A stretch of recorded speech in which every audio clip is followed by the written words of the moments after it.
Hello students, good morning all of you and welcome to the global world. So आज की class start करते हैं। आज हम लोग यहाँ पर साइंस का सेशन करने जा रहे हैं। जैसे कि आप सभी को पता है, हमारा जो पूरा वीक चल रहा है, इस पूरे वीक में आपके मास्टर सेशंस चल रहे हैं। मास्टर सेशंस दैट मीन्स किसी भी एक सब्जेक्ट को हम लोग थोड़ा डीप में स्टडी करते हैं या उसके ज़्यादा यानी कि बल्क में एमसीक्यूज हम लोग यहाँ पर कंप्लीट करते हैं। तो जो प्रीवियस सेशन आपका संडे से स्टार्ट हुआ था, जो कि हमने कल किया था, उसमें हम लोगों ने जनरल मैनेजमेंट को डिस्कस किया है। जनरल मैनेजमेंट के 1 लाइनर प्लस एमसीक्यूज हम लोगों ने यहाँ पर कंप्लीट किए हैं। आज आपका सेशन नंबर 2 है, जिसमें हम लोग साइंस को कंप्लीट करेंगे। सो ये जो सेशन है, जितने भी स्टूडेंट अपना पटवारी का ग्रुप 2 सब ग्रुप 4 का या फॉरेस्ट गार्ड का या फिर अपना स्पेशली एमपीटेड ग्रेड 2 का, और उसमें भी स्पेशली साइंस से और मैथ्स से जो अपनी तैयारी कर रहे हैं, मैथ्स जिनका मेन सब्जेक्ट है, जिसमें 120 नंबर का मैथ्स आने वाला है, उसमें भी आपसे साइंस पूछा जाएगा। ठीक है, और साइंस तो आपका वैसे भी 120 नंबर का आना ही है, जिनका मेन सब्जेक्ट है। तो उन सभी स्टूडेंट के लिए ये सेशन काफ़ी हेल्पफुल रहने वाला है। सो फर्स्टली जितने भी स्टूडेंट चैनल पर आए हैं, सबसे पहले तो चैनल को सब्सक्राइब कर लीजिएगा, ताकि इसी तरीके से रेगुलर बेसिस पर आपको वीडियोस के नोटिफिकेशन मिलते रहे। डेली सुबह 8 बजे ये सेशन आपको मिल जाएगा। पूरे वीक ये सेशन आपके चलने वाले हैं। कल आपका नेक्स्ट सब्जेक्ट का रहेगा। ऐसे करके पूरे वीक में सारे ही सब्जेक्ट की क्लासेस आपकी यहाँ पर कंप्लीट हो जाएगी। ठीक है, चलिए, तो चैनल को सब्सक्राइब करने की बात हो गई। व्हाट्सएप ग्रुप से आप सभी को जुड़ जाना है 8770803840। ठीक है, आप सभी को पता है त्योहारों का सीजन चल रहा है, मकर संक्रांति चल रही है। तो इसके लिए जो है ग्लोबल वर्ल्ड एकेडमी, अगर आप साइंस टेस्ट सीरीज को बाय करते हैं तो यहाँ पर 15% का ऑफ दे रही है। ये बहुत रेयर होता है कि 15% का ऑफ आपको किसी भी टेस्ट सीरीज पर मिले, है ना। तो अभी मकर संक्रांति की वजह से 3 दिन का स्पेशल ऑफर चल रहा है ऐप पर, जिस पर आपको 15% का ऑफ मिलेगा यदि आप ये कूपन कोड यूज़ करते हैं, विच इज़ लोहड़ी 15। ठीक है, तो ये 15% ऑफ के लिए है, जो भी स्टूडेंट साइंस की टेस्ट सीरीज को बाय करना चाहते हैं।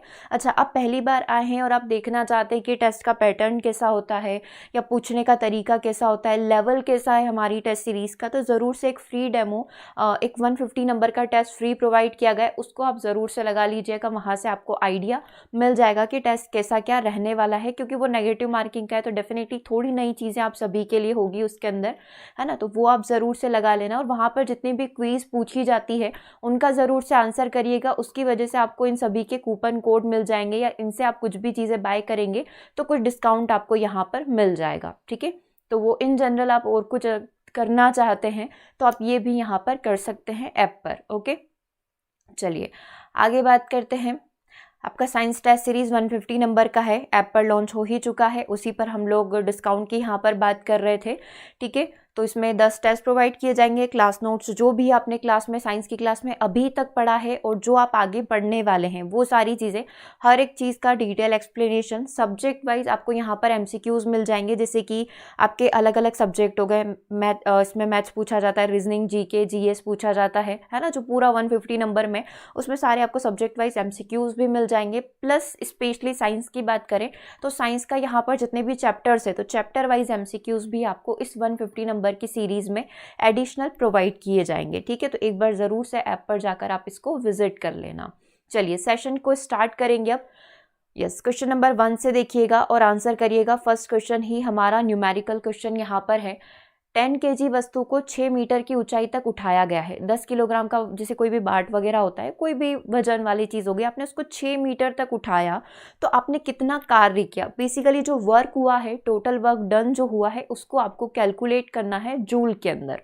ठीक है, 10 किलोग्राम की वस्तु है, आपको पता चल गया कि जो टोटल मास आपको दे रखा है 10 kg दे रखा है। हाइट कितनी है, हाइट यहाँ पर 6 मीटर है, और आपको निकालना क्या है, वर्क निकालना है। चलिए फटाफट से इसका आंसर बताइएगा, क्या आंसर होगा। 425 होगा, 378 होगा, 500 होगा, या 588 जूल होगा। आप चाहें तो जी का मान वैसे कंसीडर किया जाता है 10 मान लेते, बट आप 9.8 मानकर करिएगा, है ना। जी की वैल्यू 9.8 मानकर यहाँ पर आंसर लेकर आइएगा। और 10 मानकर भी देख लोगे तो क्या ऑप्शन में मैच कर रहा है, क्या, दोनों आपके ऊपर डिपेंड करता है ना। जिनको नहीं समझ में आ रहा है कि क्या फॉर्मूला लगाऊं, वो मेरे साथ इस स्लाइड पर चले। देखो m की वैल्यू है, h की वैल्यू है।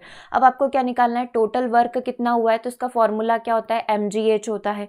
ठीक है, m कितना है 10 किलोग्राम है, g की वैल्यू मैंने आपको बोला 9.8 रख लो, है ना, और h कितना दे रखा था, हाइट कितनी हाइट तक उठाया, 6 मीटर तक उठाया। बस आपको क्या करना है, इसको सॉल्व करना है, यानी कि 98 इंटू 6 करना है, क्योंकि ये पॉइंट दशमलव वाली चीज़ आई थिंक आप समझते ही हैं, इसको क्या ही डिस्कस करें। 8 छंग 48, 9 छंग 54 और 4 कितने होते हैं, 58 होते हैं, 588। जस्ट बिकॉज इसमें g की वैल्यू मेंशन नहीं कर रखी थी कि 9.8 रखूँ कि 10 रखूँ, मेरा मन किया कि चलो जल्दी आंसर आ जाए तो मैं 10 रख के देख लेती हूँ, कोई बात नहीं, वो भी करके देख लेते। एक और इसको सॉल्व करेंगे। m की वैल्यू 10 दे रखी थी, g की वैल्यू मैंने 10 मान ली, है ना, और h जो है हाइट कितनी है 6 से, तो मेरा आंसर यहाँ से क्या आया, 600 आया। क्या 600 ऑप्शन के अंदर था, चेक कर लेते हैं, नहीं था, है ना। तो अब दो चीज़ें आपके साथ हो सकती है, आपका 600 आंसर आ रहा है तो आपको समझ में आ गया 600 ऑप्शन में नहीं है, मतलब जी की वैल्यू आपको क्या कंसीडर करनी पड़ेगी, 9.8 कंसीडर करनी पड़ेगी। जब मैंने इसको 9.8 कंसीडर किया, मेरा आंसर क्या आ गया, ऑप्शन नंबर डी आ गया, 588 जूल आ गया। ठीक है, ये चीज़ क्लियर है, ऑप्शन नंबर डी आपका यहाँ पर सही आंसर हो जाएगा। 10 किलोग्राम वस्तु को 6 मीटर की ऊंचाई तक उठाया, तो टोटल आपने कितना कार्य किया, 588 जूल आपका यहाँ पर कार्य कंप्लीट हुआ। ठीक है, जितना भी कार्य हुआ है वही उस वस्तु की क्या है, यहाँ पर एच ऊंचाई पर उस वस्तु की स्थितिज ऊर्जा होगी। ठीक है, चलिए आगे बात करते हैं। क्वेश्चन नंबर 2 को देखना, हथौड़ों से पीटकर धातुओं को चादरों के रूप में डाला जा सकता है, धातुओं के इस गुण को क्या कहा जाता है। आपको याद हो जब हमने साइंस की शुरुआत करी थी, है ना, जो लास्ट वीक हम लोगों ने कर ली थी, उसमें हमने एक चैप्टर पढ़ा था मेटल एंड नॉन मेटल करके, तो ये वहीं से पूछा गया क्वेश्चन है कि हथौड़ों से पीटकर धातुओं को चादरों के रूप में ढाला जाता है ना, तो धातुओं के इस गुण को क्या कहा जाता है, उनकी तन्यता, उनकी आघात वर्धनीयता, उनका चादरण होना, या इनमें से कोई नहीं, तो ये चीज़ उनकी आघात वर्धनीयता कहलाती है। तो एक काम करते हैं, थोड़ा सा इसका फटाफट से चल के थ्योरी डिस्कस करके आ जाते हैं। बेसिकली मेटल और नॉन मेटल के बीच में डिफरेंस समझ लेते हैं, और इनकी जो प्रॉपर्टीज़ होती है, जैसा कि अभी क्वेश्चन में पूछा गया था, वो समझ लेते हैं, ताकि एक कंप्लीट रिविजन हो जाए आपका मेटल नॉन मेटल का। ठीक है, फटाफट से फर्स्ट वाले पॉइंट को पढ़ो। फर्स्ट वाला पॉइंट यहाँ पर क्या बोल रहा है, यह प्राय साधारणतः ताप यानी कि पारे को अगर मर्क्यूरी को यहाँ पर छोड़ दे तो ठोस होते हैं। धातु क्या होती है, ठोस होती है। ठीक है, किसको छोड़ दिया, एक एक्सेप्शनल केस हमने ले लिया, पारा। अब अधातु नॉन मेटल्स की बात करें, ये ठोस द्रव गैस तीनों ही अवस्था में हो सकती है। नॉन मेटल्स में ठोस भी हो सकती है, द्रव भी हो सकती है, और वो गैस भी हो सकती है। वो सारे के सारे क्या होंगे, नॉन मेटल्स होंगे। इनमें विशेष प्रकार की चमक पाई जाती है, जैसे कोई भी आप एक एग्जांपल कंसीडर कर लो, लोहा कंसीडर कर लो, चमक पाई जाती है। आयोडीन तथा ग्रेफाइट को छोड़कर किसी भी अधातु के अंदर चमक नहीं पाई जाती। यूजुअली अधातु जो होते हैं, नॉन मेटल्स होते हैं, उनमें चमक नहीं होती, लेकिन उसका एक एक्सेप्शनल केस यहाँ पर क्या है, उसका एक एक्सेप्शनल केस यहाँ पर है अधातु, मतलब आयोडीन और ग्रेफाइट। अधातु का एक्सेप्शनल केस आयोडीन तथा ग्रेफाइट है। इसमें विशेष प्रकार की धातु की बात करें तो इसमें विशेष प्रकार की ध्वनि उत्पन्न करने की क्षमता होती है। अगर आप उस पर मारेंगे तो डेफिनेटली आपको उसमें से आवाज़ आएगी। जैसे कोई भी चद्दर हो गया, उस पर आपने मारा, चद्दर वो नहीं जो आप ओढ़कर सोते हैं, वो नहीं, जैसे हम लोग बोलते हैं ना, कोई भी मेटल का कोई भी पदार्थ हो गया, अगर आप उसको पीटेंगे तो उसमें से ध्वनि उत्पन्न होगी। विशेष प्रकार की ध्वनि उत्पन्न करने की क्षमता होती है।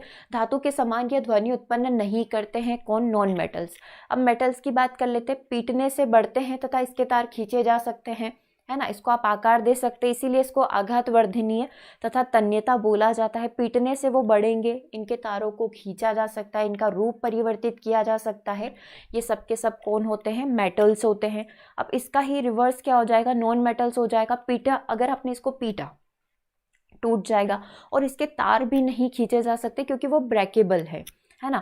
अब मेटल जो विद्युत तथा उष्मा के सुचालक है, ये कुचालक होते हैं, इनमें धारा प्रवाहित नहीं हो सकती है।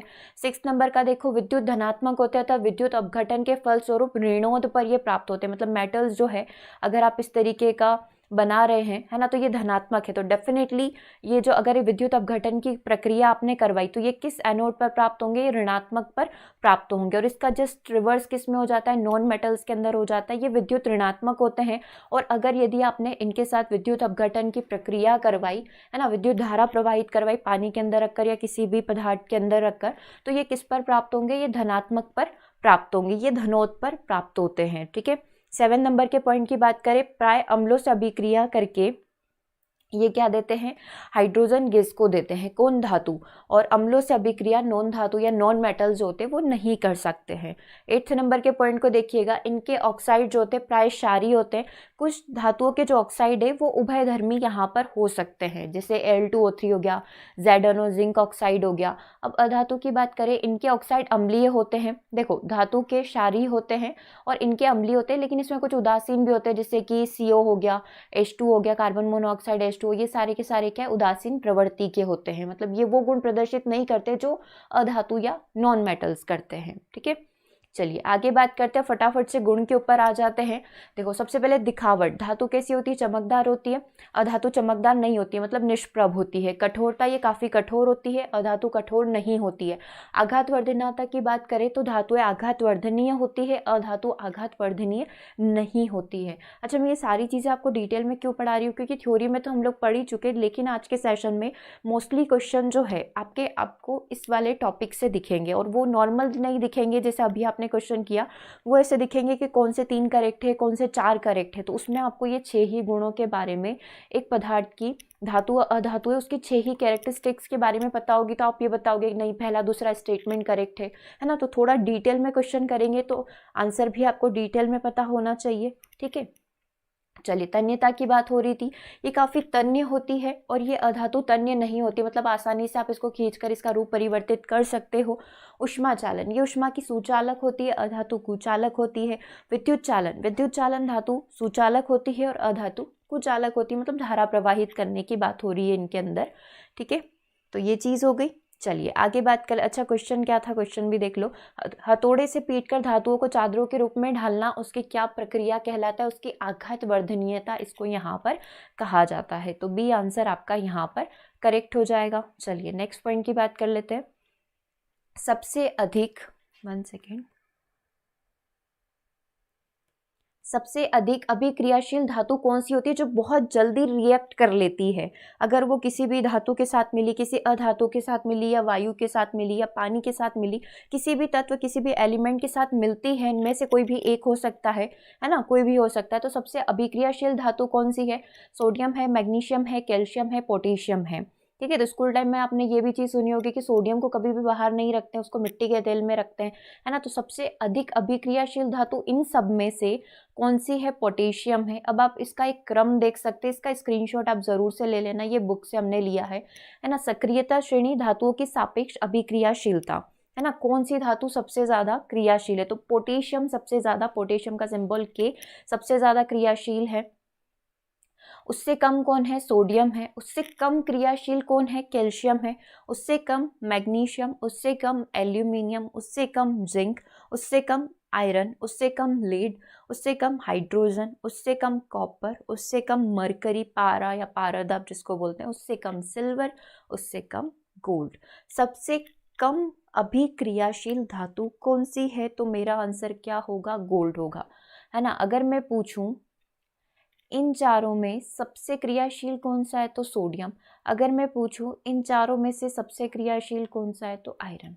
ठीक है, अगर क्वेश्चन ऐसे बनता है तो आंसर भी फिर आपके उसी के अकॉर्डिंग होने चाहिए। अभी ये पूछा था सबसे क्रियाशील में, आपको सबसे टॉप पर पोटेशियम दिखा है और ऑप्शन में भी पोटेशियम दिखा था, तो डेफिनेटली आंसर वही होगा। सबसे अभिक्रियाशील धातु कौन सी, पोटेशियम है। फिर आप सोडियम को लेकर आइए, फिर आप मैग्नीशियम को लेकर आइए, फिर आप एल्यूमिनियम को लेकर आइए, ऐसे आप अरेंज करेंगे। ठीक है, आई थिंक स्क्रीनशॉट आप सभी ने ले लिया है। 4th नंबर का पॉइंट देखिएगा, bauxite Al2O3 twice of H2O निम्नलिखित में से किस धातु का अयस्क है। ये किसका अयस्क है, ये एल्यूमिनियम का अयस्क है। ठीक है, इन्हीं की चट्टानों से प्राप्त होता है, तो इस किसका अयस्क हो गया, एल्यूमिनियम का अयस्क हो गया। 5th नंबर का पॉइंट देखिएगा, एक छोटा सा न्यूमेरिकल सा क्वेश्चन है। ए और बी दो धातुएं, दो वस्तुएं, ए और बी दो वस्तुएं समान वेग से गतिशील है। ए का जो वजन है, ए का वजन बी के वजन का 10 गुना है, ये 10 गुना ज़्यादा है, कौन, ए। तो ए और बी की गतिज ऊर्जाओं का अनुपात क्या होगा। ठीक है, सिर्फ आपको अनुपात बताना है, क्योंकि देखो नंबर्स वैल्यू तो है नहीं, बस आपको एक रेशियो बताना पड़ेगा। क्योंकि देखो जब भी वैल्यू नहीं होती है तो आप सिर्फ फॉर्मूला के थ्रू वैल्यूज़ को निकाल सकते हो, और कितना गुना मतलब कितना मल्टीपल बताया है, इंटू 10 टाइम्स ज़्यादा है, कौन, ए। तो बस इस वैल्यू को आपको फाइंड आउट करना है, ए और बी। दो गतिशील है, ए का वेग जो है, बी का वेग अगर x है तो ए का क्या हो जाएगा 10x हो जाएगा। ठीक है, तो ए और बी की गतिज ऊर्जाओं का अनुपात, बस आपको क्या करना है, गतिज ऊर्जा का फॉर्मूला पता होना चाहिए, हाफ mv² होता है। ठीक है, यही फॉर्मूला होता है, आप चाहें तो देख लीजिए, हाफ mv² इसमें हम लोग लगा देंगे। ए की गतिज ऊर्जा क्या हो जाएगी, वही फॉर्मूला तो सभी का सेम है, हाफ mv²। बी की गतिज ऊर्जा कितनी हो जाएगी, हाफ mv²। अनुपात निकालना है, मतलब ए को क्या करना है, बी से डिवाइड करना है, ए डिवाइड बाय वी। ठीक है, अब a डिवाइड बाई बी यदि हम लोग कर रहे हैं तो हाफ m की वैल्यू कितनी दे रखी है, अभी हमने क्या माना था, b की वैल्यू x मानी थी और a की कितनी मान ली, इंटू 10 टाइम्स इंटू 10, या फिर 10x बोल लो बहुत इजी वे में। ठीक है, तो इंटू 10x और v² एज इट इज रख देते, क्योंकि हमारे पास v की कोई वैल्यू नहीं है, वेलोसिटी नहीं है, वेग नहीं है, तो एज इट इज रख लो। ठीक है, ये 1/2 हो गया, इसकी हमने x मानी थी, और v² एज इट इज, क्योंकि इसका भी वेग हमें नहीं पता है, समान वेग से गतिशील है, मतलब दोनों का जो वेग है वो सेम होगा, तो लेट अस अज्यूम दोनों का वेग क्या होगा, v होगा। ठीक है, फॉर्मूला भी बन जाएगा और हमारी वो अजम्पशन जो हमने लिया है वो भी बन जाएगा। देखो यहाँ पर सब कट हो जाएगा, क्या बचेगा, 10 बचेगा और एक बचेगा, v से v² कट गया, 1/2 से 1/2 कट गया, x से x कट गया, 10 डिवाइड बाई 1 यानी 10:1। तो क्या मैं ये बोल सकती हूँ a और b का, ये चीज़ भी देखना बहुत ज़रूरी हो जाती है, a और b की गतिज ऊर्जा का अनुपात, क्योंकि लास्ट में क्या बोल देता है वो, b व a की गतिज ऊर्जा का अनुपात। तो जो आपकी वैल्यू 10:1 आई उसको आप रिवर्स कर दीजिएगा 1:10। अभी इसने सीधा सीधा पूछा है a और b की गतिज ऊर्जा का अनुपात क्या होगा, आपने फॉर्मूला क्या लगाया, हाफ mv² लगाया, पहला इंटू 10 होगा इंटू 1, इसका मतलब 10 गुना, तो ये फॉर्मूला भी लगा लिया, कोई दिक्कत नहीं है, क्योंकि इसने बोला था समान वेग से गतिशील है, मतलब 10:1 आपका करेक्ट आंसर हो जाएगा। आंसर नंबर क्या हो जाएगा, option number B. Okay, is that clear? कोई भी डाउट आता है तो आप जल्दी से उसी टाइम भी कमेंट कर सकते हैं। चलिए आगे बढ़ते हैं 6th नंबर पर। स्टील के बर्तनों को बनाने के लिए किसका प्रयोग किया जाता है, स्टील के बर्तनों को बनाने के लिए स्टेनलेस स्टील का प्रयोग किया जाता है। ठीक है, आंसर क्या हो जाएगा, ऑप्शन नंबर 1 हो जाएगा। चलिए आगे देखिए, निम्नलिखित में से किस धातु को केरोसिन के तेल में डुबो कर रखा जाता है, सोडियम को रखा जाता है, स्कूल में नहीं रखते थे, डुबो कर रखते थे, है ना, तो सोडियम। आंसर क्या हो जाएगा, ऑप्शन नंबर सी। सबसे रिएक्टिव एलिमेंट कौन सा है, पोटेशियम, फिर सोडियम, इस तरीके से अभी आपने पढ़ा था। तो केरोसिन के तेल में किसको रखना पड़ता है, क्योंकि ये वायु के साथ क्रिया कर लेता है, तो सोडियम को रखना पड़ता है। ठीक है, ऑक्सीजन के साथ क्रिया कर लेता है। चलिए 8th नंबर का पॉइंट देखिएगा, पीएच मान और पीओएच मान में क्या संबंध होता है, मतलब पीएच और पीओएच का कोई रिलेशन होता है न्यूमेरिकल टर्म्स में, यदि हम लोग बात करें तो वो रिलेशन क्या है। तो सबसे पहले आपको पीएच के बारे में तो पता है ना, अब आपको पीओएच के बारे में पता होना चाहिए। तो पीएच क्या है, potential of hydrogen ions, upon potential देखते हैं किसका, हाइड्रोजन आयंस का, लेकिन एक पीओएच भी होता है, तो ओएच से आपको समझ में आ रहा है पोटेंशियल ऑफ हाइड्रोक्साइड आयन। ठीक है, ये हाइड्रोजन गैस का है और ये किसका, हाइड्रोक्साइड आयन का है। ठीक है, तो अब इन दोनों में क्या रिलेशन होता है, हाइड्रोजन और हाइड्रोक्साइड आयन जो है, इन दोनों में क्या रिलेशन है, यही चीज़ आपको बतानी थी। तो ये आपको यहाँ पर मिलेगी, ये किसी भी पदार्थ की या किसी भी विलयन की जो पीएच वैल्यू है, वो अगर उसको हम लोग देखें, अगर उसकी वैल्यू हमें निकालनी है तो हम लोग उसको 14 में से माइनस कर दें, 14 माइनस उसके जो हाइड्रोक्साइड आयन की वैल्यू है। अगर आपको रिवर्स भी करना है, आपको पीएच वैल्यू पता है, जैसे कि जल की कितनी है, 7 है ना, और आपको पीओएच निकालना है, तो वो डेफिनेटली आप आसानी से निकाल सकते हैं कि उसकी भी कितनी होगी, पीओएच वैल्यू भी कितनी होगी, 7 होगी। ऐसे करके आप हर एक की वैल्यू को यहाँ पर, पीओएच वैल्यू को यहाँ पर निकाल सकते हैं, पोटेंशियल ऑफ हाइड्रोक्साइड आयन को आप लोग यहाँ पर निकाल सकते हैं। ठीक है, तो बस ये फॉर्मूला याद रखना है, pH is equal to 14 minus pOH. दूध का पीएच मान कितना होता है, 6.8 होता है ना, एसिडिक होता है, बट बहुत, मतलब बोल सकते हैं कि जो एक हमारी उदासीन वैल्यू होती है, कि जैसे जल हो गया आपका 7 हो गया, तो इससे थोड़ा सा कम होना मतलब एसिडिक होना। ठीक है, और इससे ज़्यादा होना मतलब बेस यानी कि क्षारीय होना। अब एसिडिक किस सेंस में हुआ, जैसे कि आपको पता है कि बहुत सारे जिनको एसिडिटी वगैरह का दिक्कत होता है ना, तो उनको फिर डॉक्टर मिल्क वगैरह पीने से भी मना कर सकते हैं कि आप चाय दूध कॉफ़ी वगैरह कुछ मत लीजिए, मिल्क से बने हुए पदार्थ जो होते हैं मिठाई वगैरह, उनका सेवन मत करिए। ठीक है, क्योंकि उनके शरीर में एसिड की मात्रा बढ़ जाती है। तो इसका पीएच वैल्यू कितना होता है, 6.8 होता है। चलिए 10th नंबर के क्वेश्चन को देखिएगा, किसी विलयन का पीएच मान पर तापक्रम का क्या प्रभाव पड़ता है। किसी भी विलयन का पीएच मान पर तापमान जो है, टेम्परेचर जो है, उसका क्या प्रभाव पड़ेगा। पीएच वैल्यू में क्या डिफरेंस आएगा, अगर मैंने जैसे जैसे टेम्परेचर इंक्रीज़ किया तो पीएच वैल्यू क्या हो जाएगी, डिक्रीज़ हो जाएगी। या फिर मैंने इसका जस्ट रिवर्स, जैसे कि 4 ऑप्शन में दिया गया है, तापमान बढ़ने पर घटता है, तापमान बढ़ने पर पीएच वैल्यू भी इंक्रीज़ हो जाएगी, है ना। तापमान घटने पर ये डिक्रीज होगा, तापमान के बढ़ने या घटने का कोई प्रभाव नहीं पड़ता। तो किसी विलयन का पीएच मान, जैसे कि कोई भी विलयन है, अगर मैंने उसको गर्म कर दिया तो डेफिनेटली तापमान बढ़ने पर उसकी पीएच वैल्यू यहाँ पर क्या हो जाएगी, डिक्रीज हो जाएगी। और इसका जस्ट रिवर्स भी आप बना सकते हैं। बस एक चीज़ को ध्यान रख लो कि पीएच वैल्यू जैसे जैसे टेम्परेचर इंक्रीज होगा, ये आपका टेम्परेचर है, इसकी पीएच वैल्यू क्या हो जाएगी, डाउन हो जाएगी। अपनी कॉपी में बस ये इतना सा बनाकर रख लो, temperature increase, pH value decrease, तापमान बढ़ने पर घटता है। बस इसी का रिवर्स आपको ऐसे ही याद आ जाएगा। बस ये इतना सा डायग्राम बना के याद कर लोगे ना तो पूरा लिखने की भी जरूरत नहीं पड़ेगी। चलिए क्वेश्चन नंबर 11 एक न्यूमेरिकल क्वेश्चन है। 3 ओम का प्रतिरोध को 9 वोल्ट की बैटरी के साथ जोड़ा गया है, प्रतिरोध में कितनी धारा प्रवाहित होगी। 3 ओम का प्रतिरोध है, रेजिस्टेंस कितना दे रखा है, 3 ओम दे रखा है, वोल्टेज कितना दे रखा है, 9 वोल्ट दे रखा है। अब आपको क्या निकालना है, करंट निकालना है। V इज इक्वल टू क्या होता है, IR होता है।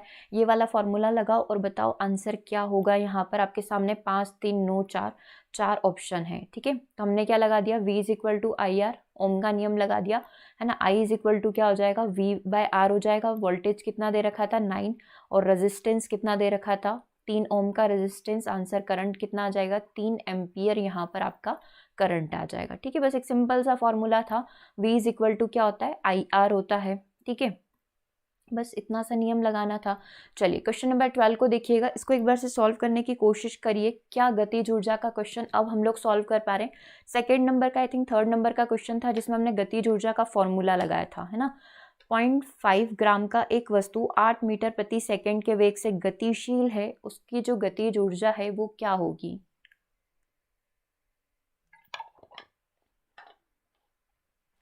हाफ mv² लगाया क्या आपने।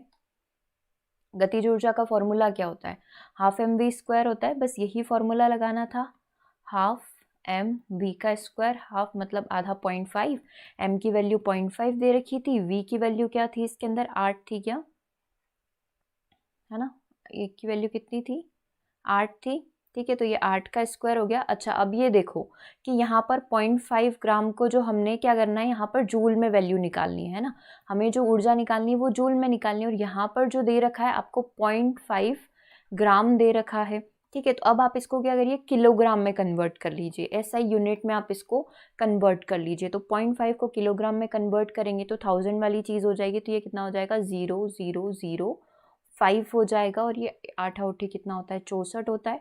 2 से ये 32 बार कट जाएगा, 32 इंटू 5, है ना। ये 0.00 को आप ऐसे कंसीडर कर लें कि लास्ट में आप 3 0 लगा देंगे, दशमलव वाली, ठीक है।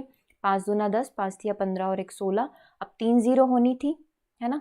तो ये आपका यहाँ पर हो जाएगा 0.016, और 0 पीछे कोई मतलब है नहीं, ठीक है। तो इसमें सबसे पहले आपको जो दे रखी थी वैल्यू 0.5 ग्राम को आपने किलोग्राम में कन्वर्ट कर दिया है। किलोग्राम में कन्वर्ट करने के बाद आपने mv² का फॉर्मूला लगाया, हाफ m की वैल्यू 005 यहाँ पर हो गई, है ना। और v की वैल्यू कितनी हो गई, 8 का स्क्वायर हो गई। बस आप इसको सॉल्व करेंगे तो 0.016 जूल आपका यहाँ पर आंसर आ जाएगा, ठीक है। क्लियर है, पूछा क्वेश्चन में यही था। आंसर क्या हो गया आपका, ऑप्शन नंबर बी हो गया, ठीक है। चलिए आगे बात करते हैं, अगले क्वेश्चन की बात करेंगे। क्वेश्चन नंबर 13 को देखिए, पेट्रोल और केरोसिन को कच्चे तेल से किस विधि के द्वारा अलग किया जाता है। पेट्रोल और केरोसिन को अलग करने की कौन सी विधि है, प्रभाजी आसवन विधि के द्वारा। जो कच्चे माल, जो कच्चा तेल आया उससे पेट्रोल, केरोसिन, ग्लिसिन, ये सारी चीज़ें जो है अलग होती है। तो किस विधि के द्वारा, प्रभाजी आसवन विधि के द्वारा अलग किया जाता है। निम्नलिखित में से किसे शुष्क बर्फ कहा जाता है। तो ठोस CO2 को या ठोस कार्बन डाइऑक्साइड को हम लोग यहाँ पर शुष्क बर्फ बोलते हैं, ठीक है। ऑप्शन नंबर 1 आपका करेक्ट हो जाएगा। चलिए 15th नंबर का क्वेश्चन देखिएगा, अगेन एक न्यूमेरिकल क्वेश्चन है। किसी चालक में प्रवाहित 2 एम्पियर, आई की वैल्यू कितनी दे रखी, 2 एम्पियर की धारा 10 सेकेंड में 80 जूल उष्मा यहाँ पर उत्पन्न करती है, प्रतिरोध की मात्रा कितनी होगी। दिस टाइम आपको रेजिस्टेंस निकालना है, और इस बार आपको यहाँ पर ऊर्जा उष्मा दे रखी है, हीट आपको यहाँ पर, हीट की जो वैल्यू है आपको यहाँ पर दे रखी है ना। तो देखो जो जो चीज़ें हमारे पास है वो लिख लेते हैं। आई की वैल्यू कितनी दे रखी है, 2 एम्पियर दे रखी है। आपको जो समय t दे रखा है वो 10 सेकेंड का दे रखा है। आपको जो हीट दे रखी है वो 80 जूल यहाँ पर दे रखी है। बस आपको फॉर्मूला लगाना है, H is equal to I square R T, ठीक है। आर कैपिटल लिखो स्मॉल लिखो, बस आपको ये पता होना चाहिए रेजिस्टेंस है। एच की वैल्यू कितनी दे रखी है, 80 जूल यहाँ पर दे रखी है। आई की वैल्यू कितनी दे रखी है, 10 का स्क्वायर, 10 दे रखी है, सॉरी 2 एम्पियर दे रखी है, मतलब कि 2 का स्क्वायर है ना। 10 तो आपका ये है, सेकेंड है, 2 का स्क्वायर इंटू आर की वैल्यू आपको निकालनी हो। टी कितना दे रखा है, समय कितना दे रखा है, 10 सेकेंड दे रखा है। एक जीरो से एक जीरो कट गई, 8, 2 का स्क्वायर कितना होता है 4, और ये आपकी आर की वैल्यू कितनी आ गई, 4 दूना 8, मतलब कि 2 ओम आ गई। ठीक है, ये क्लियर है। बस कुछ नहीं करना था, आपको ये फॉर्मूला पता होना चाहिए, H is equal to I square R T करके। Heat is equal to current का square into resistance into time. मतलब आप हीट निकालना चाहते हैं तो कितना करंट प्रवाहित हो रहा है उसका स्क्वायर करेंगे, कितना रेजिस्टेंस है उस तार का, और कितने समय के लिए धारा प्रवाहित आपने करी है, इससे आपका टोटल हीट यहाँ पर निकल जाएगा। ठीक है, क्लियर है।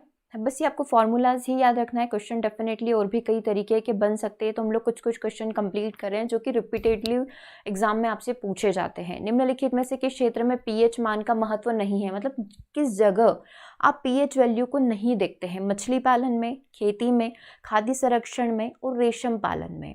ठीक है, अब आपको कंफ्यूजन कहाँ हो रहा होगा, शायद मछली पालन में हो सकता है, क्योंकि आंसर आपके सामने कि रेशम पालन, रेशम के कीटों का पालन करने में पीएच वैल्यू को चेक नहीं करा जा सकता है कि आप इसकी पीएच, रेशम के जो कीट हैं इनकी पीएच वैल्यू कितनी है, या उनसे जो कोकून बना है उसकी पीएच वैल्यू कितनी है। ठीक है, वो चीज़ मैटर नहीं करती है। खेती में आप डेफिनेटली करते हैं कि आपकी मिट्टी, जो कृषि में जो मिट्टी है वो काफ़ी एसिडिक है, या फिर उसमें आपको कुछ और करने की ज़रूरत है, एसिड बेस वाली वैल्यू डेफिनेटली चेक करते हैं। फूड को संरक्षित करने के लिए भी आप उसकी पीएच वैल्यू को चेक करते हैं। ठीक है, अब मछली पालन में क्या होता है, मछली पालने वाले जो होते हैं, जैसे कि वो समुद्र में चाहते हैं कि ज़्यादा से ज़्यादा वो मछली पालन करे, मछली का उत्पादन करे, तो वो क्या करते हैं, उसकी पीएच वैल्यू को क्या करते हैं, इंक्रीज करते हैं, ताकि ज़्यादा से ज़्यादा मछलियाँ यहाँ पर सर्वाइव कर पाए, पानी बहुत ज़्यादा एसिडिक नहीं हो जाए। तो वहाँ पर भी पानी का पीएच वैल्यू तो आप देखते ही हैं, है ना। तो पानी किस प्रकार का है वो सारी चीज़ें वहाँ पर चेक करी जाती है। ठीक है, तो किस क्षेत्र में पीएच का महत्व नहीं है, तो रेशम पालन में पीएच का कोई महत्व नहीं है। 17 नंबर को देखिएगा, जब एक ही यौगिक के 2 या 2 से अधिक अणु आपस में मिलकर एक बड़ा अणु का निर्माण करते हैं, 2 या 2 से अधिक अणु मिलकर एक बड़े अणु का यदि निर्माण कर रहे हैं, तो इसको क्या बोला जाएगा, बहुलीकरण की प्रोसेस यहाँ पर बोला जाता है। ठीक है, ये चीज़ क्लियर है, बहुलीकरण की प्रोसेस इसको यहाँ पर कहा जाएगा। चलिए पॉइंट नंबर 18 को देखिएगा, ग्रहों की गति से संबंधित नियमों का प्रतिपादन किसने किया था। ग्रहों की गति के जो नियम दिए थे वो किसने दिए थे, केपलर ने दिए थे। तो केपलर का नाम आप यहाँ पर ध्यान रखेंगे। जी का मान सबसे अधिक कहाँ पर होता है, जी का मान सबसे अधिक होता है पृथ्वी की सतह पर। ठीक है, जी का मान सबसे अधिक कहाँ पर होता है, पृथ्वी की सतह पर होता है।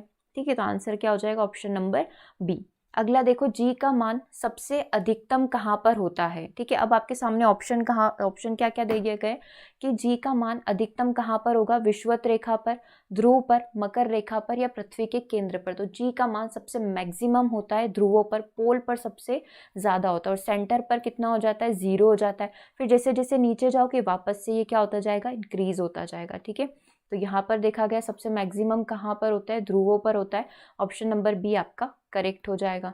चलिए 21 को देखिएगा, गुरुत्वाकर्षण के सार्वत्रिक नियम के अनुसार गुरुत्वाकर्षण बल यानी कि F और 2 वस्तुओं के बीच की दूरी में क्या संबंध होता है।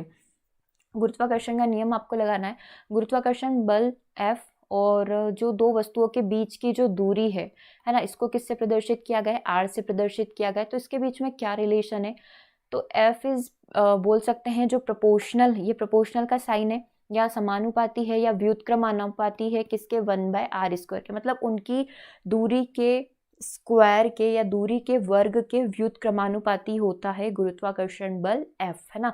तो गुरुत्वाकर्षण का सार्वत्रिक नियम यदि आपसे पूछा जाए तो ये इसका फॉर्मूला है।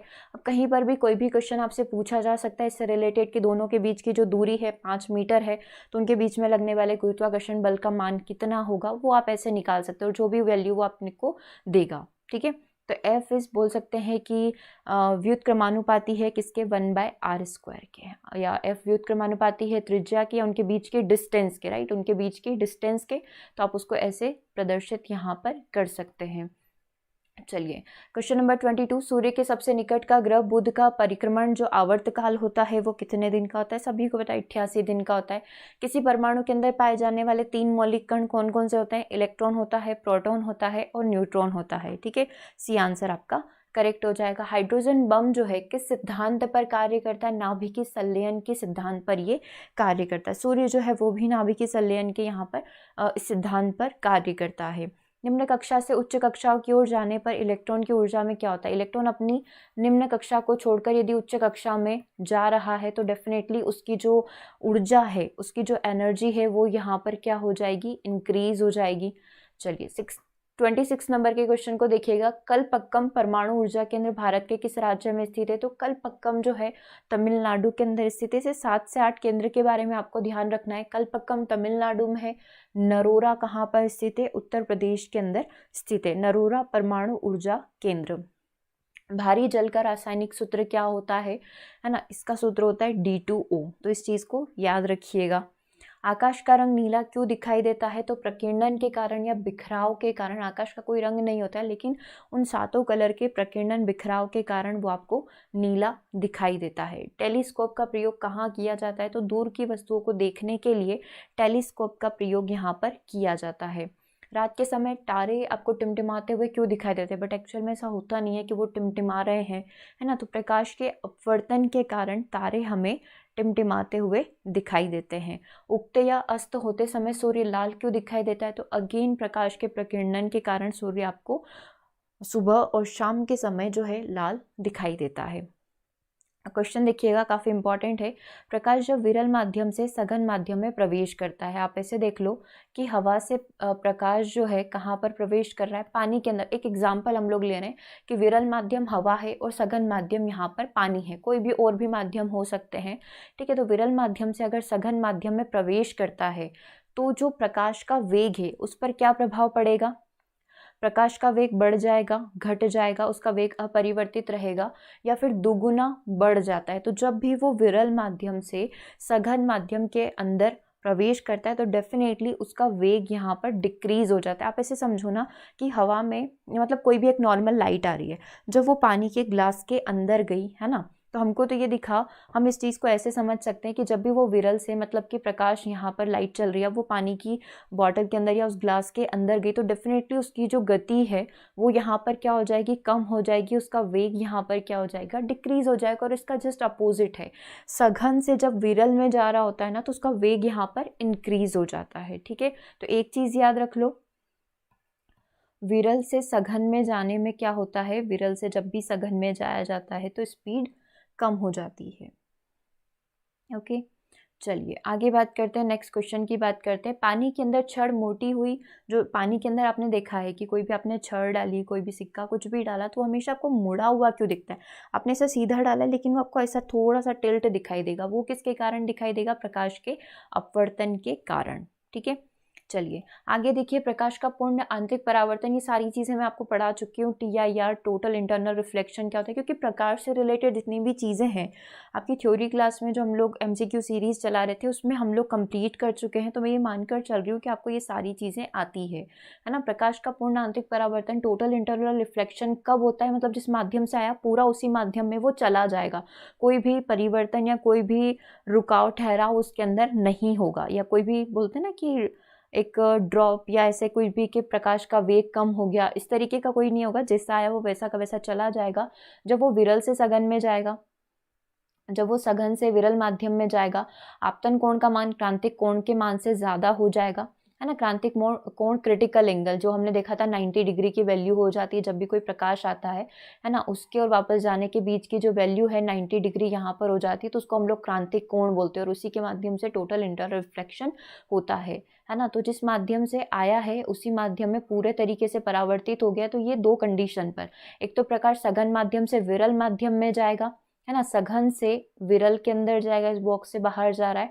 और आपतन कोण का मान, जैसी किरण आई थी वो क्रांतिक कोण का मान, इस क्रांतिक कोण का मान यानी कि 90 डिग्री से अधिक होगा। ठीक है, 90 डिग्री से अगर अधिक होगा तो वो क्या कहलाएगा, TIR, टोटल इंटरनल रिफ्लेक्शन, यहाँ पर पूर्ण आंतरिक परावर्तन यहाँ पर कहलाएगा। आंसर क्या हो जाएगा, बी और सी दोनों स्टेटमेंट करेक्ट है, दैट मीन्स आंसर क्या हो जाएगा, ऑप्शन नंबर डी हो जाएगा। ठीक है, चलिए आगे बात करते हैं, क्वेश्चन नंबर 36 को देखते हैं। एक बार से आप 36 को देखिए, आंसर करिए। 36 का आंसर क्या होगा, अगर किसी प्रकाश किरण को किसी प्रिज्म से गुजारा जाता है, कोई भी प्रकाश की किरण है ना, उसको हम लोग क्या कर रहे हैं, इस प्रिज्म से यदि गुजारा जा रहा है तो आपतित किरण, जो किरण आ रही है और अपवर्तित किरण जो जा रही है, उसके बीच में बने कोण को क्या कहा जाता है, उसके बीच में बने कोण को विचलन कोण यहाँ पर कहा जाता है। क्योंकि देखो प्रिज्म से गुजारोगे तो डेफिनेटली वो एक सिंगल तो जाएगी नहीं, वो 7 डिफरेंट कलर्स में आपको जाती हुई दिखाई देगी प्रिज्म से, है ना। तो इसके बीच जो कोण बना है ये कोण क्या कहलाता है, विचलन कोण यहाँ पर कहलाता है। 37 को देखिएगा, पारदर्शी पदार्थ कौन पदार्थ होते हैं, पारदर्शी पदार्थ वे पदार्थ होते हैं जिनके आर पार आप इजीली देख पाते हो। ठीक है, एक गोस कितने टेस्ला के बराबर होता है, एक गोस 10⁻⁻⁴ टेस्ला के बराबर होता है। चुंबकीय क्षेत्र की यूनिट्स हैं ये सारी, गोस, टेस्ला, ये सारी की सारी। तो एक गोस की वैल्यू 10⁻⁻⁴ टेस्ला यहाँ पर होती है। निम्नलिखित में से किस वर्ग के पदार्थ को चुंबक द्वारा कठोरता से आकर्षित किया जा सकता है। कैटेगरीज होती हैं, सुचालक पदार्थ होते हैं, फेरोमैग्नेटिक होते हैं, पैरामैग्नेटिक होते हैं, डाईमैग्नेटिक होते हैं। तो जो फेरोमैग्नेटिक कैटेगरी के जो एलिमेंट होते हैं, जैसे कि आयरन, लोहा वगैरह हो गया, ये सारे के सारे इसी कैटेगरी में आते हैं और इजीली इनको आप आकर्षित कर सकते हैं चुंबक के द्वारा, है ना। अगला क्वेश्चन, चलो वही आ गया, निम्नलिखित में से कौन सा फेरोमैग्नेटिक पदार्थ है, लोहा, कोबाल्ट, निकिल, या फिर ये तीनों के तीनों सेम इसी कैटेगरी में आते हैं। इजीली इनको चुंबक के थ्रू आकर्षित किया जा सकता है। ठीक है, तो ये फेरोमैग्नेटिक कैटेगरी के होते हैं। क्रांतिक कोण वह आपतन कोण होता है जिसका अपवर्तन कोण का मान कितना होगा। अभी हमने देखा कि कोई भी कोण क्रांतिक कोण, क्रिटिकल एंगल कब कहलाता है, जब उसकी वैल्यू कितनी होती है, 90 डिग्री होती है। तो क्रांतिक कोण वह आपतन कोण है जिसके अपवर्तन कोण का मान कितना रहेगा, 90 डिग्री रहेगा। आंसर क्या हो जाएगा, ऑप्शन नंबर 1 हो जाएगा। ठीक है, चलिए 42 नंबर के क्वेश्चन को देखिएगा। निम्नलिखित में से किसे प्रकाश किरण के ऊर्जा पैकेट के रूप में माना जाता है। तो प्रकाश किरण का जो ऊर्जा पैकेट होता है वो क्या कहलाता है, फोटोन कहलाता है। ठीक है, सी आंसर आपका यहाँ पर करेक्ट हो जाएगा। चलिए 43 की बात करते हैं। बिजली बल्ब में नाइक्रोम के तार बनाने के लिए किस धातु का प्रयोग किया जाता है। तो बिजली बल्ब में नाइक्रोम के तार को बनाने के लिए टंगस्टन धातु का प्रयोग यहाँ पर किया जाता है। उसके अंदर जो तार बना होता है वो किसका बना होता है, टंगस्टन का यहाँ पर बना होता है। 44 नंबर के क्वेश्चन को देखिए। किसी कोशिका की सबसे बाहरी परत को क्या कहा जाता है। कोशिका की सबसे बाहरी परत प्लाज्मा झिल्ली या कोशिका झिल्ली कहलाती है, जो उसकी रक्षा करती है। ठीक है, चलिए 45 नंबर का क्वेश्चन। पौधों में गैसों का पर्यावरण के साथ आदान प्रदान किसके द्वारा होता है। पौधों में गैसों का पर्यावरण के साथ, जो पर्यावरण में जो गैसेस हैं, पौधों को जो आवश्यकता है ना, ऑक्सीजन रिलीज करना, CO2 ग्रहण करना, तो ये किसके माध्यम से हो रहा है। तो जो पत्ती पर जो रंध्र होते हैं, जो छिद्र होते हैं, जिसको पोर आप बोलते हैं, उसके माध्यम से यहाँ पर होता है और उसी के थ्रू बाष्पोत्सर्जन की प्रक्रिया भी होती है। राइट, तो रंध्र आपका यहाँ पर करेक्ट आंसर हो जाएगा। चलिए क्वेश्चन नंबर 46 को देखिएगा। न्यूमेरिकल क्वेश्चन है ना, ये आपका फोर्स वाला क्वेश्चन है। ये 20 किलोग्राम की बंदूक से 80 ग्राम की गोली 160 मीटर प्रति सेकंड के वेग से छोड़ी जाती है। 20 किलोग्राम की वो बंदूक है और गोली जो है 80 ग्राम की है। गोली जो है ना 80 ग्राम की है और उसकी जो वेलोसिटी है 160 मीटर प्रति सेकंड है। बंदूक का पीछे की ओर झटके का जो वेग है, पीछे की साइड भी धक्का लगेगा। Every action is opposite reaction, Newton का थर्ड लॉ। तो आपको बताना है कि झटका जो लगा है वो किस स्पीड से लगा है, किस वेलोसिटी से वो लगा है। तो देखो क्वेश्चन आपको मीटर प्रति सेकंड में पूछा गया है, मीटर प्रति सेकंड में वैल्यूज दे रखी है, तो आपका आंसर भी इसमें ही होना चाहिए। इसको सॉल्व करिए, क्या आप सॉल्व कर पा रहे हैं क्या, दोनों को इक्वल कर लो ना। इसकी वैल्यू दे रखी है, देखो इसकी वैल्यू दे रखी है, बस आपको क्या करना है, इसका वेग वो निकालना है, वेग निकालना है। और इसकी दोनों वैल्यू आपके सामने रखी हुई है, बस आपको क्या करना है, सॉल्व ही करना है ना।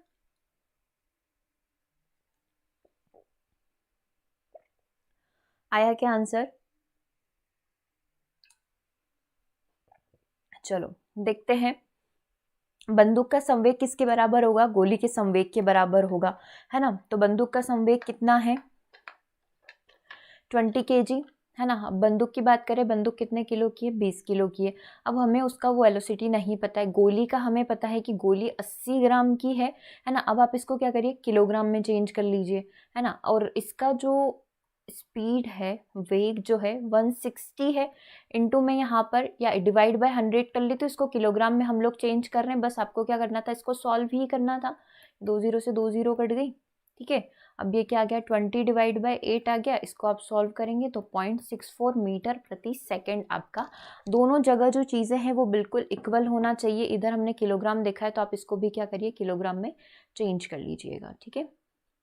ओके, क्लियर है यहाँ तक कैसे हमने सॉल्व किया। देखो, बंदूक का जो संवेग है वो गोली के संवेग के बराबर होना चाहिए। तो बंदूक में हमको 20 दे रखा था, इसका वी वैल्यू हमें नहीं पता है। गोली का कितना हो जाएगा, 80 ग्राम लिखा था, तो हमने इसको 0.08 किलोग्राम में कन्वर्ट कर दिया, और इसका संवेग 160 है।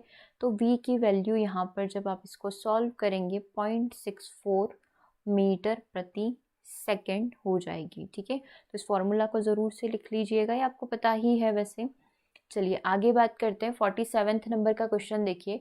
एक जहाज जिसका द्रव्यमान 3 × 10⁷ kg है, इसको 5 × 10⁻⁷ न्यूटन बल द्वारा 3 मीटर तक खींचा गया है ना।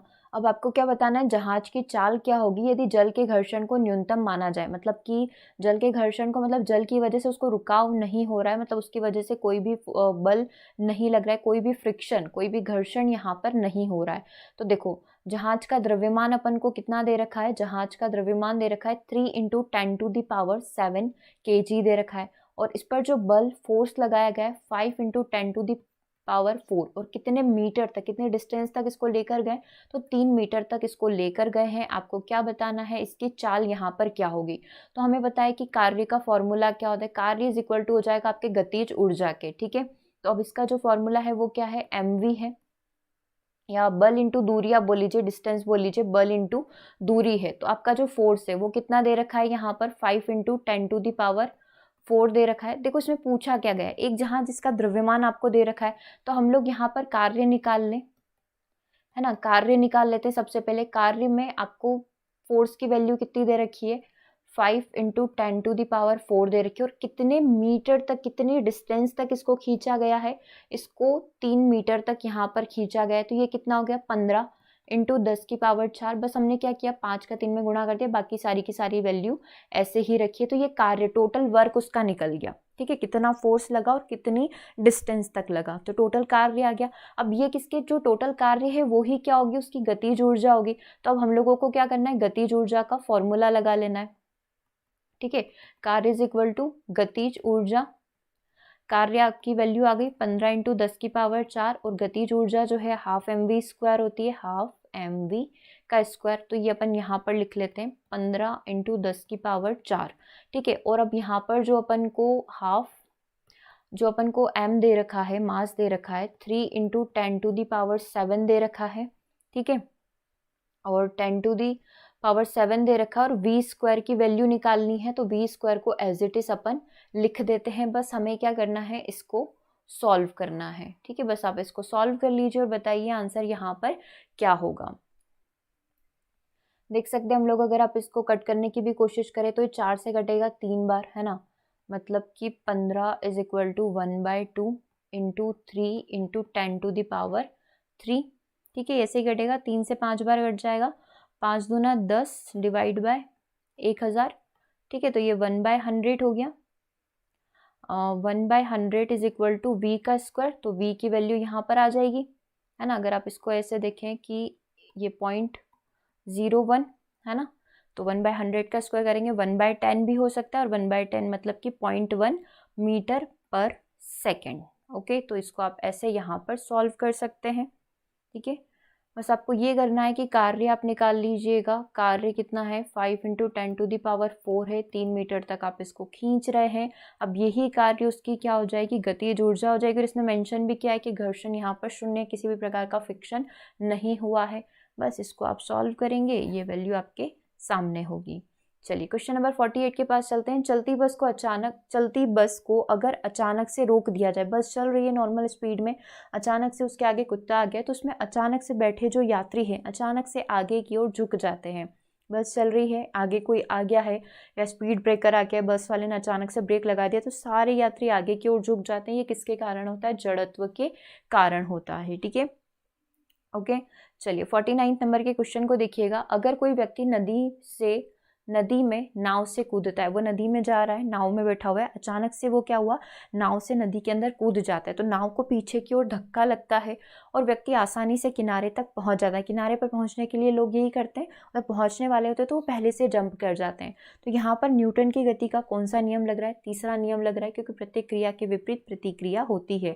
उसने ऐसे किया, ऐसे जंप किया कि नाव को पीछे की ओर धक्का लगा और वो आगे की तरफ गिर गया, तो तीसरा नियम हो गया, है ना। 50 नंबर का क्वेश्चन देखिएगा। रॉकेट के सिद्धांत पर आधारित हो तो रैखिक संवेग के सिद्धांत पर रॉकेट जो है अपना कार्य करता है। संतुलित बल वस्तु में गति उत्पन्न कर सकता है, गति उत्पन्न नहीं कर सकता है, घूर्णन उत्पन्न कर सकता है, दरार उत्पन्न कर सकता है। तो देखो, एक संतुलित बल क्या होता है, बैलेंस्ड फोर्स क्या होता है, गति उत्पन्न नहीं कर सकता। बैलेंस फोर्स वो वाली चीज़ की वो अपने आप में बैलेंस है, उसको कोई ज़रूरत नहीं है, उसको आप चाहकर भी नहीं हिला सकते, मतलब कि वो अपनी एक बोल सकते हैं ना कि बैलेंसिंग पोजीशन में है। जैसे कि ये दीवार है, ये अपने आप में बैलेंसिंग पोजीशन में, अगर मैं इसको चाहूँगी भी तो भी मैं इसको धक्का नहीं लगा सकती हूँ, है ना, क्योंकि ये अपने आप में एक बैलेंस है, इसको हटाया नहीं जा सकता है। ठीक है, तो संतुलित बल वस्तु में गति उत्पन्न नहीं कर सकता है, तो इस चीज़ को ध्यान रखिएगा, संतुलित बल वस्तु में गति उत्पन्न नहीं कर सकता है। जैसे कि क्वेश्चन नंबर 52 दे रखा है कि दीवार पर धक्का लगना किस प्रकार के बल का उदाहरण है। दीवार पर धक्का लगना संतुलित बल का उदाहरण है। ठीक है, अगर मैं किसी भी दीवार को धक्का लगा रही हूँ, है ना, तो ये कौन सा बल लग रहा है, ये संतुलित बल यहाँ पर लग रहा है। असंतुलित बल क्या होगा, जब दीवार जो है हट जाएगी वहां से, या कोई ऐसी चीज जिसको अगर मैं धक्का लगा रही हूँ तो वो अपनी जगह स्थान को परिवर्तित यहाँ पर कर लेगी, या उसमें कोई भी चेंजेस आपको दिखाई देंगे। जस्ट ऐसा आप समझ लीजिए कि मैंने साइकिल के ऊपर बल लगाया तो डेफिनेटली साइकिल अपनी जगह से मूव कर जाएगी, चाहे वो थोड़ी भी हिले या पूरी गिर जाए, तो वो कौन सा फोर्स होगा, असंतुलित बल यहाँ पर उसको कहा जाएगा। ठीक है, तो इस चीज़ को ध्यान रखना, संतुलित बल और असंतुलित बल यहाँ पर क्या होते हैं। 1 किलोग्राम वस्तु का भार कितना होता है, अगर आप इन न्यूटन के टर्म्स में देखें तो 9.8 न्यूटन होता है। 54 को देखिएगा, औसत चाल को किस तरीके से परिभाषित किया जा सकता है। आपको पता है चाल बराबर दूरी बटा समय है, तो औसत चाल कुल तय दूरी और उसको करने में, उस पूरी दूरी को तय करने में लिया गया समय। ठीक है, क्वेश्चन नंबर 55 को देखेंगे।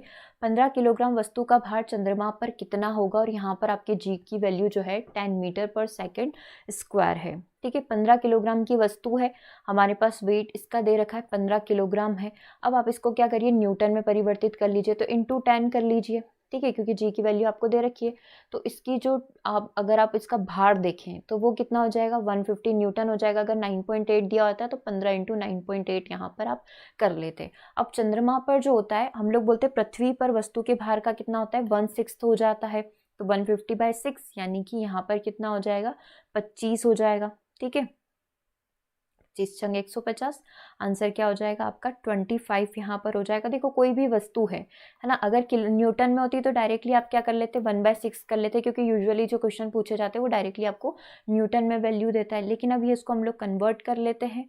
ठीक है, तो आंसर क्या हो जाएगा आपका, पहले आपने इसको न्यूटन में कन्वर्ट करा, न्यूटन के बाद आपने इसका भार निकाला। पृथ्वी पर वस्तु के भार का 1/6 भाग होता है, तो 1/6 भाग आपने निकाल लिया। 56 नंबर का क्वेश्चन देखिएगा। उत्तम कोटि का कोयले में कार्बन की मात्रा अधिक होती है ना, कार्बन की मात्रा अधिक पाई जाती है। घेंगा रोग निम्नलिखित में से किसकी कमी से होता है, तो आयोडीन की कमी से होता है। निमोनिया रोग में कौन सा शरीर का कौन सा अंग प्रभावित होता है, जो लंग्स हमारे फेफड़े होते हैं वो यहाँ पर प्रभावित होते हैं। निम्नलिखित में से कौन सा कथन सही है, सभी धातुएं तन्य होती है, सभी अधातुएं तन्य होती है। जो अभी आपने स्टार्टिंग में धातु अधातु में डिफरेंस पढ़ा था और उनकी जो कैरेक्टरिस्टिक्स के बारे में पढ़ा था वही वाला क्वेश्चन है। सामान्यतः धातुएं तन्य होती है, कुछ अधातुएं तन्य होती है। तो आपको पता है सभी धातुएं तन्य होती लेकिन कुछ नहीं होती है ना।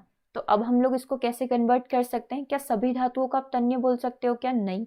सभी अधातुएं तन्य, अधातुएं तो तन्य होती ही नहीं है, तो ये नेगेटिव हो गया। सामान्यतः यूजुअली जो धातुएं होती है वो तन्य होती है ना। तो आंसर क्या हो जाएगा यहाँ पर, ऑप्शन नंबर सी हो जाएगा। चलिए 60 को देखिएगा, गोताखोर का ऑक्सीजन सिलेंडर में किन गैसों का मिश्रण होता है। तो गोताखोर जो समुद्र में जाते हैं उनके ऑक्सीजन सिलेंडर में क्या भरा जाता है, ऑक्सीजन तो होती है बट साथ में क्या होता है, हीलियम भी यहाँ पर पाया जाता है। तो ऑक्सीजन हीलियम का मिक्सचर होता है। समुद्री जहाज के निचले हिस्सों पर मैग्नीशियम के चौड़े स्तर क्यों लगाए जाते हैं, निचले हिस्सों पर मैग्नीशियम के जो चौड़े पतरे टाइप होते हैं वो यहाँ पर क्यों लगाए जाते हैं, शार्क को भगाने के लिए, उसको देखकर शार्क भाग जाए, है ना, जहाज को हल्का बनाने के लिए, जल और लवणों की प्रतिक्रिया को रोकने के लिए, जल के अंदर के चट्टानों से जहाज को बचाने के लिए।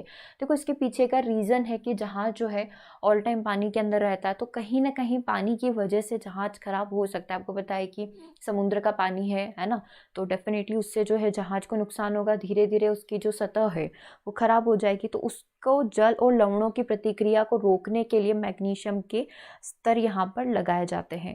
निम्नलिखित में से कौन मानव शरीर स्वयं नहीं बना सकता है। मानव शरीर एंजाइम, हार्मोन, प्रोटीन बना सकता है लेकिन विटामिन उसको बाहर से मिलता है। तो मानव शरीर विटामिन को नहीं बना सकता। क्वेश्चन नंबर 63 को देखिएगा, 100 ग्राम पानी का ताप 5 डिग्री सेंटीग्रेड से 95 डिग्री हो जाता है, या 95 डिग्री तक बढ़ाने के लिए कितनी ऊष्मा की ज़रूरत होती है। ठीक है, 100 ग्राम पानी है, आप इसका 5 डिग्री से 95 डिग्री तक इसके टेम्परेचर को चेंज करना चाहते हैं, तो आपको कितनी ऊष्मा की ज़रूरत यहाँ पर पड़ेगी। तो इसमें आप फॉर्मूला लगाइएगा।